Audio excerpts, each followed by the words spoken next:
What is up YouTube, it's Kingfisher745, and in this video we're going to check out Spider-Man 2099. We'll see all of his abilities, recruit him, and take a look at him in action. But just before we do that, first of all, thank you to Matthew at Matt Sketches for this graphic. Now Spider-Man 2099 is certainly a fan favorite, and I don't know who all expected him to be a general release, but I certainly didn't. Coming on to find out that he was available for 90 CP, well, that just made my day. First of all, he looks amazing, and he's in his original Spider-Man 2099 costume. He is a scrapper, and he has two passives. Number 1, Future Knowledge, chance to preemptively counter enemy attacks, so that's pretty amazing. And then number 2, Holographic Assistant, chance to analyze the battlefield with Lila, applying weak point to all enemies and mirror images to all allies. Now first of all, let me tell you, those are very impressive passives. The preemptive counter thing alone is awesome, and of course will go great with Rocket Raccoon, Spider-Man Noir, etc. But the holographic assistant is also incredible, especially with the changes to mirror images. With those passives alone, he's setting up to be a really promising character. So now looking at his abilities, for his level 1 he has Future Webbing. It of course applies webbed, and also straining. This debuff is going to cause your enemy to lose stamina every round or after performing hostile actions. It also lowers their evasion, and can be applied 3 times. So hey, not bad, lowering evasion is always welcome, and maybe we're still on the cusp of building a stamina draining team.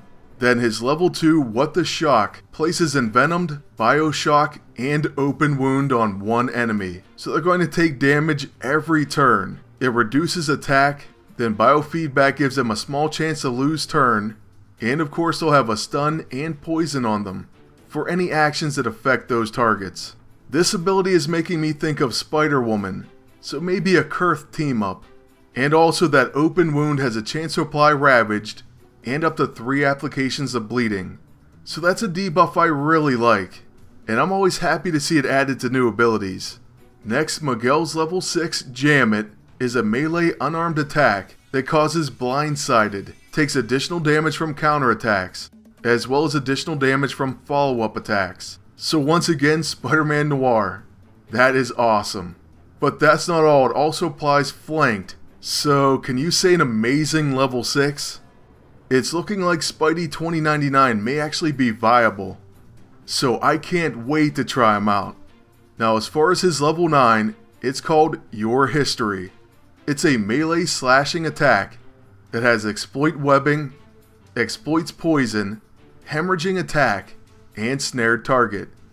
Attacks against web targets are guaranteed to hit and crit, which makes sense. The numbers on this attack actually look pretty impressive already, and with those exploits plus hemorrhaging attack, it could very well be a one-shot move, well after they're set up.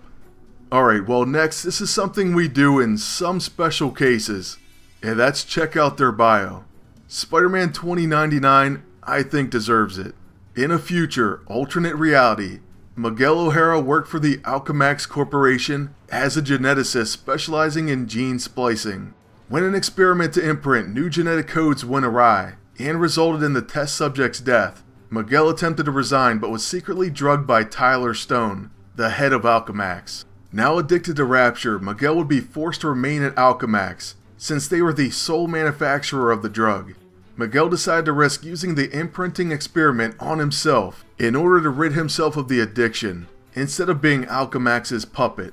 However, an attempted sabotage during the experiment resulted in splicing Miguel's genetic codes with that of a spider, gaining abilities similar to the Spider-Man of the past.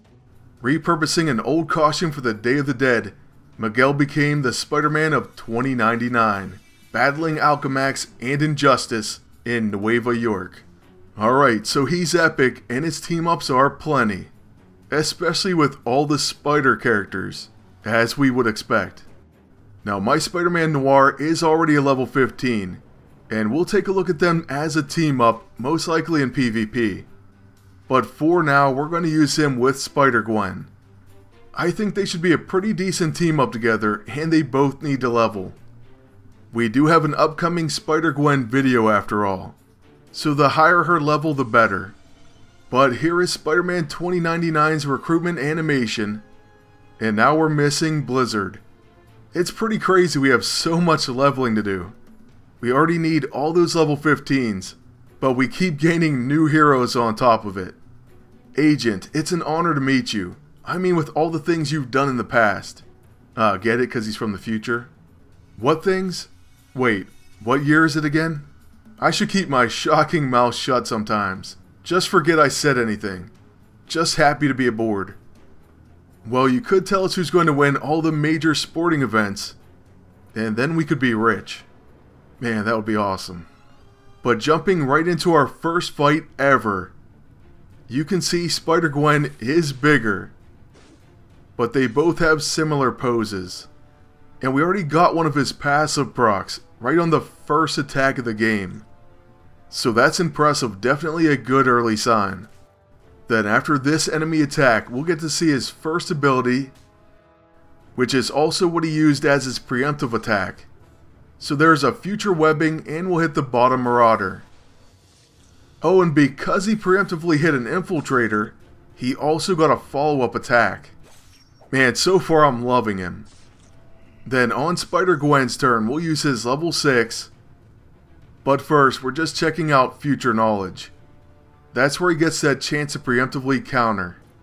Now her bring the house down is a quick action and it's going to place webbed. Oh, and we get a son of a glitch proc. First of all, great name. Secondly, the enemies had weak point for that attack. And we gained mirror images.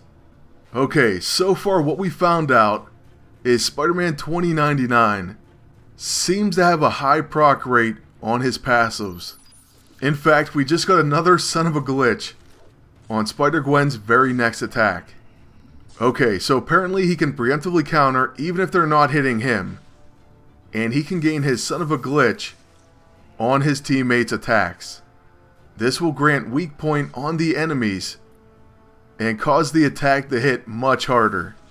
That debuff, just to let you know, causes the next attack to be a guaranteed hit and crit. So it's incredible. We're definitely going to need more time with him, but he is looking awesome. Just check out these procs. It's even causing Spider-Gwen to look better.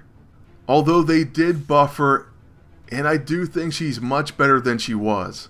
So she's getting there. And I'm happy that they're trying. Plus listening to us, so thank you PD. And keep watching those videos. Make sure you leave a thumbs up. And that goes for all of you as well. Please. Alright, well we're down to our final enemy of this battle. And we don't quite take him out with Spider-Gwen. Actually, we get her proc, and that is going to finish him. So just to mention this again, she does get that proc a decent amount of the time, but not really against flank targets. And that's probably because then she'd end up doing something like 4 attacks. So I understand them not wanting that. Now as far as Spider-Man 2099, we'll get him some more XP and skip ahead to when we have him at level 2. Then we'll try him out one more time, but now we have 2 abilities available.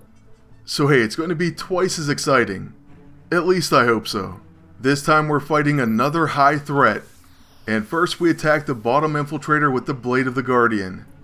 This does knock her out. So with Spider-Gwen we use her level 6, then a hard rock, and we're going to get a webline stage dive after that. So here you can easily see how she's definitely improved. The fact that her level 6 guaranteed webs now means that after that quick action, you can use her level 9 and even get a follow-up attack right away.